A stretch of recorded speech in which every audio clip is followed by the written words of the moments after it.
드디어 이스라엘 민족이 일찍이 하나님께서 약속하신 아름다운 땅, 젖과 꿀이 흐르는 가나안 땅에 입성하게 되었습니다. 이 얼마나 감격스러운 순간입니까? 여호수아는 이 감격을 여호수아 21장 43절에서 이렇게 적고 있습니다.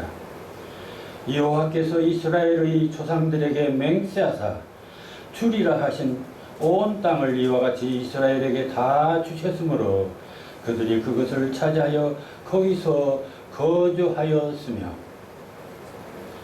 모세의 뒤를 이은 여호수아가 이스라엘 백성을 이끌고 마침내 가나안 입성을 위한 마지막 전쟁에서 승리했고, 12지파는 각각 약속의 땅을 골고루 분배받았으며, 이제 오랜 광야의 그 유랑 생활을 청산하고 가나안 땅에 정착하게 되었습니다. 그 결과 이렇게 적은 것입니다. 가나안 입국 선언 치고는 아주 간결한 문장이지만 사실 그 이면을 돌아다보면 그 속엔 얼마나 놀라운 하나님의 섭리가 있고 이스라엘 민족의 그 파란만장한 역사가 있었던 것입니다. 여호와께서 이스라엘의 조상들에게 맹세하사 주리라 하신 땅, 이란 말씀처럼 하나님이 이스라엘 민족에게 가나안 땅을 주시겠다고 약속하신 지가 언제입니까? 40년 전 애굽에서 탈출하던 출애굽의 언약인가요? 아니면 이스라엘 시내산 언약인가요? 아닙니다. 하나님이 이스라엘에게 가나안을 주시겠다고 언약하신 것은 정확히 690년 전, 바로 창세기 시절 아브라함과의 약속에서부터 시작됩니다. 하나님은 아브라함에게 창세기 12장 1절에서 2절 여호와께서 아브라함에게 이르시되 너는 너의 고향과 친척과 아버지 집을 떠나 내가 내게 보여줄 땅으로 가라. 내가 너를 큰 민족을 이루고 내게 복을 주어 내 이름을 창대하게 하리니 라고 언약하셨습니다. 하나님은 그의 아들 이삭에게도 그렇게 약속했고 그의 손자 야곱에도 그렇게 언약했습니다. 이처럼 아브라함, 이삭, 야곱 등 3대에 걸쳐 너와 내 자손에게 이 땅을 주리라고 약속한 것이 무려 700여 년 전이었습니다. 아브라함 가족들은 잠시 가나안에 머물기도 했습니다. 그러나 약속한 가나안 땅은 흉년으로 인해 오래 머물지 못하고 애굽으로 피난하게 됩니다. 그들은 애굽으로 피난하면서 흉년이 끝나면 바로 고향 가나안 땅으로 돌아올 줄 알았습니다. 그러나 애굽에 가서는 종살이 신세가 되었고 무려 400년의 세월이 지났는데도 하나님의 약속하신 고향 땅 가나안에는 다시 돌아갈 방도가 없었습니다. 그들은 이제 선조들의 이름도 약속의 땅 가나안에 대한 희망도 차츰 잃어버리기 시작했습니다. 그러나 하나님은 그 약속을 잃어버린 것이 아니었습니다. 하나님의 섭리와 계획은 따로 있었던 것입니다. 우리는 늘 문제가 생기면 즉시 하나님께서 해결해 주실 것을 기대합니다. 그러나 그것은 인간적인 판단입니다. 우리는 언제나 기도하고 간구하며 문제를 속히 해결해 주시기를 기대하지만 하나님의 섭리는 인간적인 계산법과 다르게 해결해 주십니다. 주님께서는 승천하시면서 속히 오시겠다고 약속하셨습니다. 그러나 그래서 제자들은 자신들이 살아있는 생전에 오실 줄 알았습니다. 초대교회 성도들은 주님이 속히 오실 것을 믿고 가산을 정리해서 공동생활을 했고 카타콤 같은 동굴 생활도 마다하지 않았습니다. 그러나 속히 오시겠다 하신 주님의 약속은 지금 2000년이 지나고 있습니다. 하나님의 계산법과 인간들의 계산법이 다르기 때문입니다. 1992년 10월 28일 그날은 예수님이 오신다고, 그래서 우리는 다 하늘로 올라갈 수 있다는 소위 휴거 사건이 있었기도 했습니다. 어느 선교회의 그 시한부 종말론이 빚었던 그러한 그 하나님의 계산법을 모르는 무지한 그런 사건이었습니다. 하나님은 저들이 다시 하나님을 찾고 부르짖을 때를 기다리신 것입니다. 그뿐이 아닙니다. 처음엔 70여 명에 불과하던 이 야곱의 가족들을 넉넉한 애굽 땅에서 200만이라는 거대한 민족으로 번창하게 하셨습니다. 자, 3000년 전 200만이란 정말 대단한 규모의 인구입니다. 그렇다면 양쪽으로는 일찍이 아브라함에게 내가 너를 큰 민족을 이루고 라는 그 언약을 사실은 지킨 셈이 됩니다. 그런 때에 이제는 저들이 애굽의 학적에 신음하여 하나님께 부르짖게 되자 이제 하나님은 모세를 앞세워 그들을 애굽에서 해방시켜 약속의 땅 가나안으로 보낼 것을 선언합니다.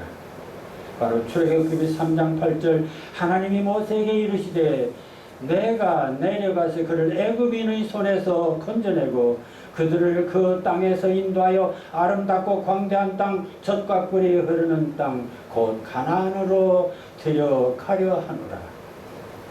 그러나 하나님의 가나안 약속은 출애굽 이후에도 바로 이루어진 것이 아닙니다. 이 약속이 이루어지는데도 또 40년의 세월이 걸렸습니다. 뿐만 아니라 이 40년의 세월은 순탄한 길이 아니라 척박한 광야에서 추위와 더위와 맹수와 적들과 가난과 갈증과 싸워야 하는 정말 가시밭길 고난의 행군이었습니다. 이처럼 약속의 땅 가나안으로 가는 길은 반드시 광야길을 거쳐야 하는 참으로 멀고도 험한 길이었습니다. 자, 그런데 여기서 놀라운 사실은 그러한 하나님은 혹독한 훈련을 주시면서도 하나님은 이들에게 낮에는 구름기둥 밤에는 불기둥으로 인도하셨고 날마다 만나를 주셨고 바위를 깨뜨려 상수를 주셨고 메추라기를 보내서 고기를 대신해 주셨습니다. 길쌈도 농사도 하지 않았지만 이 200만이라는 이 거대한 민족이 단 한 사람도 굶어 죽은 사람이 없었습니다. 홍해를 기적으로 건너게 하셨습니다. 수많은 적들을 물리쳐 주셨습니다. 자, 그런데도 저들은 걸핏하면 하나님을 원망하고 배신했습니다. 따라서 저들은 아직 약속의 땅 가나안에 들어갈 인격을 갖추지 못한 민족이었습니다. 더구나 하나님이 택하신 선민 제사장 나라의 이 영적인 자격도 갖추지 못했던 것입니다. 그래서 직선 코스로 가면 일주일이면 갈 수도 있는 거리였지만 저들을 광야에서 40년간이나 철저히 훈련과 준비를 하게 했던 것입니다. 자, 이를 증거하는 말씀이 신명기 8장 2절 내 하나님이 여호와께서 이 40년 동안에 너로 광야의 길을 걷게 하신 것을 기억하라. 이는 너를 낮추시며 너를 시험하사 내 마음이 어떠한지 그 명령을 지키는지 아니 지키는지 알려 하심이라. 하나님은 광야에서 먼저 율법을 제정하시고 하나님을 경배하고 율법을 지키는 정말 하나님 백성을 만들고자 했습니다. 하나님의 훈련법은 간단합니다. 율법을 지키면 복을 주시고 어기면 벌을 주는 것입니다. 그러기에 하나님께서는 근데 이 불순종하고 아직도 노예 근성에서 벗어나지 못한 이 출애굽의 1세대들은 모두 광야에서 죽게 한 것입니다. 다만 하나님의 명령에 순종한 여호수아와 갈렙만은 저들이 지도자로 삼고 출애굽 2세들과 함께 가나안 정복전쟁에서 승리를 거두고 마침내 가나안 땅으로 들어가서 안식을 누리게 되는 것입니다. 가나안을 정복한 뒤 하나님은 여호수아를 통해서 12지파에게 제비뽑기를 통해서 땅을 공평하게 분배합니다. 그리고 제사를 담당한 이 레위 지파에게는 별도의 지분을 마련하고 특히 본의 아니게 죄를 지은 이들을 구제할 수 있는 이 도피성도 마련했습니다. 그래 창세기로부터 신명기까지 아브라함에게 모세기 일까지 지속적으로 이 젖과 꿀이 흐르는 가나안 땅을 주시겠다는 하나님의 약속을 온전히 이루시게 된 것입니다. 오늘 봉독한 여호수아 21장 41절은 바로 이러한 하나님의 지극하신 섭리와 사랑 속에서 이루어진 지난날에 파란만장했던 역사적 사실을 회고하면서 여호와께서 이스라엘 조상들에게 맹세하사 주리라 하신 온 땅을 이와 같이 이스라엘에게 다 주셨으므로 라는 하나님의 언약이 모두 실현되었음을 선언하게 된 것입니다. 그리고는 다시 44절에서 여호와께서 그들의 주위에 안식을 주셨을 때, 그리고 45절 다시 결론을 내기를 여호와께서 이스라엘 족속에게 말씀하신 선한 말씀이 하나도 남음이 없이 다 응하였더라. 이처럼 여호수아서는 하나님은 끝내 약속을 지키시는 신실하신 하나님인 것을 역사적으로 생생하게 보여주는 말씀이 됩니다. 비록 하나님의 약속이 700년이라는 긴 세월이 걸리기는 했지만, 그래서 성급한 인간들은 때로 하나님의 약속에 대해 조바심을 내고 원망을 하지만, 긴 역사를 통해서 보면 하나님의 약속은 반드시 성취된다는 사실을 이 여호수아의 이 가나안 정복사에서 분명히 확인하게 되는 것입니다. 우리는 구약의 창세기에서 여호수아에 이르는 이 하나님의 언약과 그 성취 과정을 보면서 신약으로 오신 예수 그리스도께서는 우리 성도들에게 영원한 하나님 나라를 새롭게 약속하셨습니다. 따라서 우리는 이스라엘 백성이 가나안 약속을 고대한 것처럼 우리는 주님께서 약속한 이 새로운 가나안, 바로 하늘나라를 고대하고 있습니다. 자, 이처럼 이스라엘 백성들이 성취했던 이 가나안으로 가는 길은 바로 새로운 약속의 하늘나라를 향해 가는 우리들의 예표가 됩니다. 또 우리들이 신앙생활에서 반드시 걸어야 할 지표가 되기 때문에 이 시간 가나안으로 가는 길에 대한 이 신앙적인 의미를 좀 더 깊게 살펴보면서 하늘나라 가는 우리 신앙길에 이정표로 삼아야 하겠습니다. 약속의 땅 가나안 가는 첫째 길은 출애굽에서 시작한다는 사실입니다. 출애굽이란 애굽에서 벗어난다는 뜻입니다. 왜 애굽에서 벗어나야 합니까? 직접적인 이유야 이스라엘 백성들이 고된 노동과 학대와 심지어는 남자아이를 낳으면 모두 죽이기까지 하는 이런 학적에 신음하는 모습을 보신 하나님의 자비로운 그런 자비로부터 시작했다고 볼 수 있습니다. 그러나 보다 근본적인 이유는 하나님을 불신하는 이 죄악의 땅에서는 벗어나야 한다는 것입니다. 애굽은 하나님을 불신하는 소위 태양신 또는 우상 잡신을 믿는 세속적인 그 세속의 전형적인 공간입니다. 인간의 권력과 물질과 사치와 타락과 전쟁을 최고의 가치로 생각하는 바로 죄악의 땅입니다. 따라서 그곳에 있는 한 모든 인간들은 타락하고 멸망할 수밖에 없었습니다. 이는 오늘날 성도들에게도 같은 부르심입니다. 하나님은 애국과 같은 이 물질주의, 인본주의, 권력과 쾌락과 타락과 죄악과 죽음만 있는 이 세속에서 우리를 살리시기 위해 우리를 부르셨고 우리를 약속의 땅 천국으로 인도하시고자 하시는 것입니다. 자, 그렇다면 우리도 이 죄악의 땅 애국 같은 세속에서 출애굽해야 합니다. 죄악의 세속의 집착에서 벗어나 빛과 소망이 있는 하나님 나라, 바로 약속의 땅 가나안으로 분명한 목표를 세우고 가야 합니다. 둘째로는 그러나 애굽에서 벗어난다고 해서 곧바로 가나안으로 가는 것이 아닙니다. 가나안 가는 길은 광야를 지나야 합니다. 애굽을 벗어났지만 이스라엘 백성들은 40년 광야길을 걸어야 했습니다. 왜 하나님은 출애굽에서 곧바로 가나안으로 인도하지 않고 광야길을 택하신 것일까요? 이는 저들이 애굽에서 벗어났지만 온전한 천국 백성의 준비가 되지 않았기 때문입니다. 신명기 8장 2절을 다시 읽어보겠습니다. 내 하나님이 이 40년 동안 너로 광야길을 걷게 하신 것을 기억하라. 이는 너를 낮추시며 너를 시험하사 내 마음이 어떠한지 그 명령을 지키는지 아니 지키는지 알려 하심이라. 애굽에서 탈출한 이들에게는 아직도 세속의 때가 있고 물질에 집착하고 하나님을 거역하는 오만이 있었습니다. 그러한 오만으로는 천국 백성이 될 수가 없는 것입니다.